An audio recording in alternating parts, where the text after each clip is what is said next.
جب اماں نور کے شادی صدیق سے ہوا تھا تب اماں اتنی نہیں چھائی ہوگی جب دلہن بنی ہوگی۔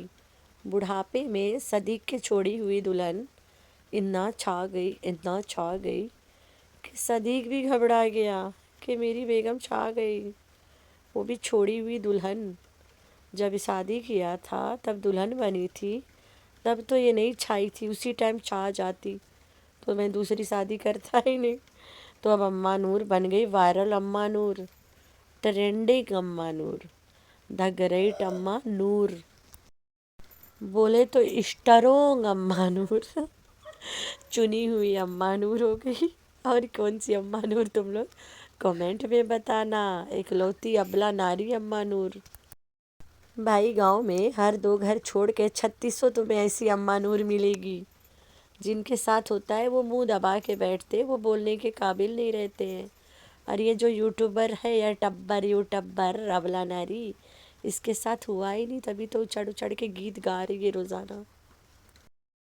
آج تو گھوچو نے میڈم کو بولے تو جہاز کے جانوں کو پیچھے بائک میں بٹھا کے ایسے جھٹکے دیا، اتنا دن سے چانس پہ ڈانس مار رہا تھا، کوئی جھٹکے لگ نہیں رہا تھا، بائک میں بٹھا کے جھٹکا مار رہا تھا کہ اس کے ٹچ تو کرے کم سے کم، اس کو تو دیکھنے نہیں دیتی ہے سامنے سے، اس کے سامنے پردہ کر لیتی ہے، دوپٹے پہن لیتی ہے۔ ویسے تو دوپٹے سے اس کا کوئی رشتہ نہیں ہے، لیکن گھوچو کے سامنے دوپٹہ میں چھپا لیتی ہے۔ تو گھوچو نے خوب اٹھایا فائدہ، بائک میں بٹھا کے جھولے دے رہا تھا جھٹکے بھرے۔ وہیں پہ میڈم نے اپنی جو جھوٹی کہانی بتائی اس میں جا کے خراب سے پھنس گئی، دھکا لگا جا کے اپنی جھوٹی کہانی میں ایسی پھنسی کہ نکل ہی نہیں پائی۔ اب کیا کرے، گاؤں میں ہے، ہوم ورک کر پاتی نہیں ہے، لیپ پوت دیتی ہے، اسے لگ رہا ہے میں الو، پوری دنیا الو، نا جی نا، پوری دنیا، میں آگے بتاؤں گی پوری دنیا کیا ہے۔ High friends, I am back, کیسے ہو میرے پیارا بچہ لوگ؟ اب تو ٹھیک ہے، اللہ کی شکر ہے۔ تو ہاں جی کیا بات ہے اماں نور جی۔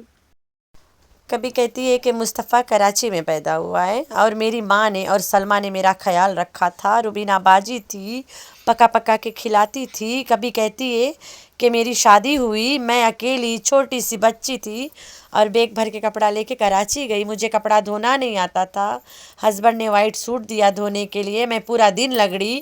کون سی کہانی سچ ہے، یہ والا یا آج والا؟ کہ پہلے میں گاؤں میں ہوتی تھی، چنگولا چھوٹا ہوتا تھا، بائک پہ بیچ پہ بیٹھتا تھا، ہسبینڈ کراچی ہوتا تھا، آتا تھا بائک میں بٹھا کے گھماتا تھا، یہ سچ ہے یا اولا سچ ہے؟ جب تمہارے کوئی بھی بچے نہیں تھے، تمہیں کپڑا دھونا نہیں آتا تھا اور تم باتھ روم میں پورا دن ایک سوٹ لے کے لگڑتی تھی۔ ابھی تم اتنا کہانیاں بتا چکی ہو، تم خود بھول گئی کون لا کب بتایا ہے اور تمہیں پتہ بھی نہیں ہے۔ تو دوسری کہانی بتانے سے پہلے اپنی پرانی کہانی میں جایا کرو، تھوڑا سا ہوم ورک کر لیا کرو کہ میں نے اپنے بے وقوف فیملی کو کیا کیا بتا کے رکھا ہے۔ کبھی کہتی ہے گاؤں میں تھی، کبھی کہتی ہے میں کراچی میں تھی، کبھی کہتی ہے میرا چنگولا پیدا ہوا میری بہنوں نے سب کچھ کیا، کبھی کہتی ہے چنگولا تو گاؤں میں پیدا ہوا ہے۔ لگتا ہے چنگولا پیدا ہی نہیں ہوا ہے، ایسے نہیں لگتا چنگولا کاشف کے چنگل سے گرا ہے۔ تو ایسے چکر ہے، اتنا جھوٹ بول چکی ہے کہ اپنے جھوٹ میں پھنس گئی ہے، یہ بھول گئی کہ میں نے پہلے کون سا جھوٹ بولا تھا۔ تو میرا ایک سجیشن ہے اس عورت کے لیے، دوبارہ کہانی سنائے سے پہلے پیچھے ویڈیو جاپن دیکھ کے تھوڑا سن سمجھ کے اسکرپٹ لکھا کرو۔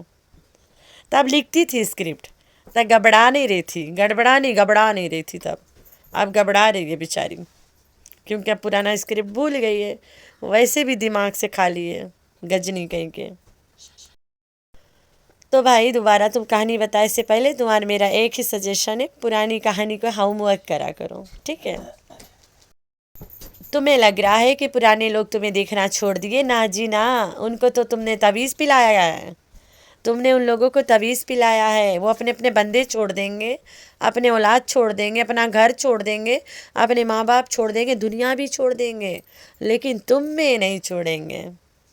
تو ان کو بھی یاد ہے۔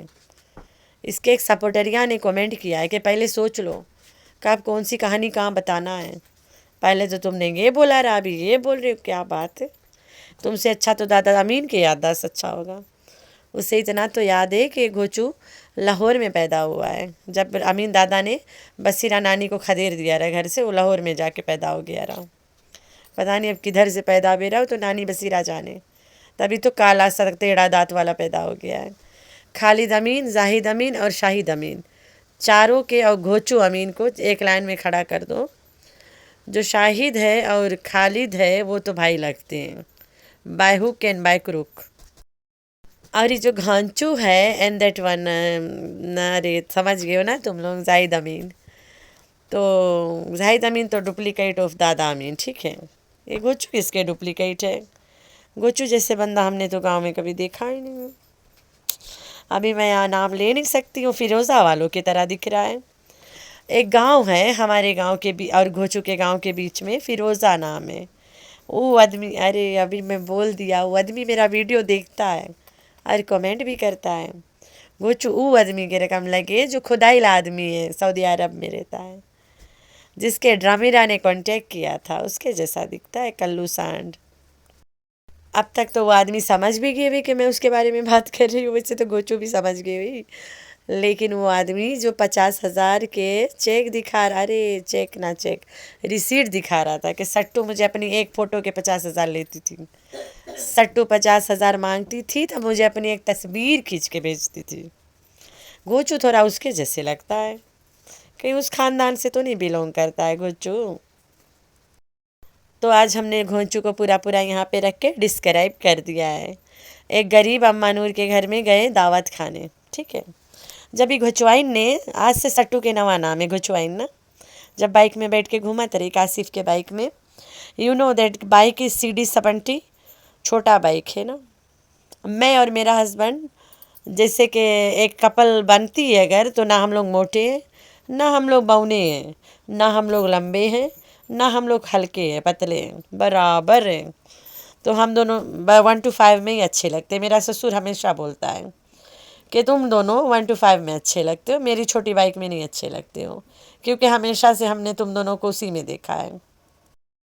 تو آج سٹو CD70 میں بیٹھ کے ہر ہر کر رہا تھا. جب گھوچو بھائی کاسف غریب کے بائک ہے، گر جائیو، چھوٹی بائک ہے، وزن نہیں اٹھا پاتا ہے. کہاں گھوچو کہاں سٹو، بڑکا بڑکا پیٹ والے، بڑکا بڑکا وزنی چربی والے. اس غریب کے بائک ٹوٹ جائے گا خیال کر. وہ بڑا دکھ سے جا کے بائک لیا، اتنا بار رو رو کے یوٹیوب فیملی کے سامنے روتا رہتا ہے بیکاری بن کے، تب جا کے بائک لے پایا ہے. دیکھو کوثر آئی ہے، دیکھو حلیمہ آ گئی، دیکھو دیکھو کون آیا، دیکھو دیکھو میری ثانی پریگننٹ ہو گئی، دیکھو دیکھو میری ثانی بیمار ہو گئی، آج ثانی نے مجھے گڈ نیوز سنا دیا، آج میرے کبوتر نے انڈے دے دی. یہ سب بول بول کے بیچارہ کمائی کرتا ہے. تو اتنا خون پسینہ کے کمائی سے وہ بائک لیا ہے، تم دونوں سنڈوائن بیٹھ کے اسے خراب کیوں کر رہے ہو؟ اپنا 1 to 5 منگاؤ نا. ایک تو سعید امین کے دے کے بیٹھا ہے، اور دوجا 1 to 5 اسیم کو گفٹ میں ملا ہے. دوئی 1 to 5 خریدی سے دونوں دان پون میں چلا گئے. اچھا دو سے یاد آیا، ڈی ڈی نے بھی خریدا ہے، اس نے بھی پکا کہیں دیا ہوا ہے. ان لوگوں کے پیچھے اتنے لوگ پڑے ہیں ان لوگوں کو بلیک میل کرنے میں. یہ لوگ دان پون میں بائک دے دیتے ہیں، عورت دے دیتے ہیں اپنے اپنے. آج لے جا میری عورت، بس کل سے بلیک میل کرنا بند. صبح میری عورت واپس آئے گی، بلیک میل کرنا بند ہو جائے گا. تو یہ سب ان کے چکر ہے، یہ ہوتے جھوٹے لوگوں کے کام.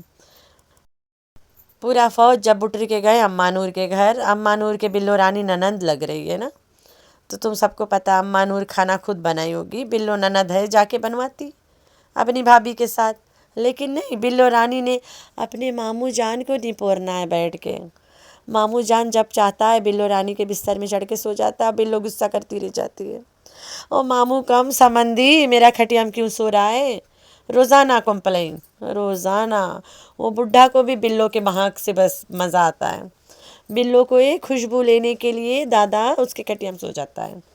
When blue is not there, blue جب اپنے بستر میں نہیں ہوتی ہے، دادا موقع نہیں چھوڑتا ہے، گھس کے سو جاتا ہے وہیں پہ. تو 2-3 کمپلین ہوئے گی کہ بلو کے بستر دادا کھینچ لیا. اگر بلو مینور رانی کے گھر میں چلا جاتی کھانا بنوائے ہیلپ کرنے، ہیلپنگ ہینڈس بن کے، تو پھر ددوا پھر ہو کر کھٹیا پکڑ لیتا. بیچاری کہاں جاتی ٹھنڈوا میں، بستر تو دادا چھین لیتا ہے جب دل کرتا ہے اس کے. تو بلو رانی تھوڑا ہیلپ کر دیا کرو ٹھوسنے پیلنے، اور کہتی ہے ہم لوگ دبا کے کھائیں گے، غریب کے گھر دبا کے کھاؤ۔ ہم لوگ جب غریب کے گھر جاتے ہیں اپنے گھر سے پہلے کھا کے جاتے ہیں، سو دیٹ ہم لوگ وہاں جا کے دبائے نا، اور واپس کے لیے بھی رکھ دیتے ہیں کہ وہاں سے واپس آئیں گے بھوک ٹوک لگی گھر میں کھا لیو۔ ہم لوگ جب چھوٹے بھی تھے تب بھی ہمارے گھر میں ایسے ہوتا تھا۔ کچھ ہمارے نانیوں کے بھائی یہ تھے نا، بزرگ تھے، اور ان کے کوئی مطلب کمائی نہیں ہوتی تھی، ایک ہی لڑکا ہوتا تھا، اس کا کماتا تھا، تو ہماری نانی آتے تھے، ہم لوگ ان نانی کے بھائی گھر جاتے تھے، تو ہماری اماں گھر میں بتا دیتی تھی بیٹا تم کو پتہ ہے وہاں کمانے والے کم ہیں، کھانے والے ہم زیادہ جا رہے ہیں، تو پلیز گھر میں کھا لے، واپس آ کے کھا لینا، کوشش کرنا وہاں تھوڑا موڑا بس سامنے دکھا دینا کہ ہم کھا رہے ہیں۔ یہ ہم لوگ بچپن سے سکھا ہے۔ لیکن یہ بڑھیا عورت 3 شادی والی بلو رانی کو اتنا نہیں پتہ ہے کہ غریب کے گھر میں ٹھوس کے نہیں کھاتے ہیں، کہتی ہے دبا کے کھائیں گے۔ اگر یہ لوگ اماں نور کو سودا پانی دیتی، ان کے لو اماں نور سودا پانی، اور تم آج ہم لوگ کے لیے کھانا بنانا، تو الگ بات رہا نا۔ اب تم کسی کے گھر جاتے ہو، ٹھوس پہن لیے ہو، اس سے پہلے وہ پتہ نہیں کہاں سے بیچارے ادھار سدھار لے کے پکائیں، وہ الگ بات ہے۔ تو جب تم کہیں پہ کھانے جا رہے ہو نا، ان کے پکانے سے پہلے دے دیا کرو، بیچارے دقت نہ اٹھائے، تنگ نہ ہوئے نا، پریشان نہ ہوئے کہ ہم کیا بنائیں، کس سے لے کے آئیں۔ گاؤں میں یہی ہوتا، ہم بھی گاؤں سے بلونگ کرتے بھائی، کبھی کبھی ہمارے گھر بہت زیادہ مہمان آ جاتے تھے، لیکن ہمارے سسرال کی اسٹوری الگ تھا، ہمارے اپنے گھر کے الگ تھا۔ میں اپنے ہسبینڈ کو بتا دیتی تھی کہ بہت جو ہم لوگ جن کو بلائیں وہ بہت سارے آ رہے ہیں، اور تھوڑا زیادہ لے آنا دکان میں سے کٹوتی کر کے لے آنا، بعد میں پورا کر لیں گے۔ تو یہ سب کا چکر ہوتا ہے غریبوں کے گھر میں۔ جانے سے پہلے کچھ دے دیتے، وہ لے کے وہی پیسہ سے ایڈجسٹ کر لیتی، خوشی خوشی کھلا دیتی۔ اب اس کو کھلا دیے، ابھی ہمارا ویڈیو دیکھی جائے، جب اسلام آباد لوٹے لگے گی ہمارا ویڈیو دیکھ کے، اماں نور لے 4000 پیسہ تمہارے گھر میں کھانا کھائے رہا۔ اب اماں نور سمجھی کہ ہم کھانا کھا رہا ہو، تو بیہائنڈ دا کیمرہ لائے نا، ان کیمرہ بولی اماں نور لے تیرا گفٹ، 5000 اماں نور کا گفٹ۔ اب باقی تم لوگ سمجھدار ہو کہ 5000 کے وہاں سے ٹھوس پیل کے آئی ہے، تبھی تو دے رہی ہے، اور ہمارا ویڈیو دیکھ لیے رہی، تو یہ اس کی حرکت ہے۔ میرے تو پیارے پیارے بچے کہتے ہیں کہ تم اسے خوب آئیڈیاز دیتی ہو۔ ہاں جی ہم دیتے، ہم آئیڈیاز نہیں دیتے، اس کو اپنے انگلی پہ نچاتے،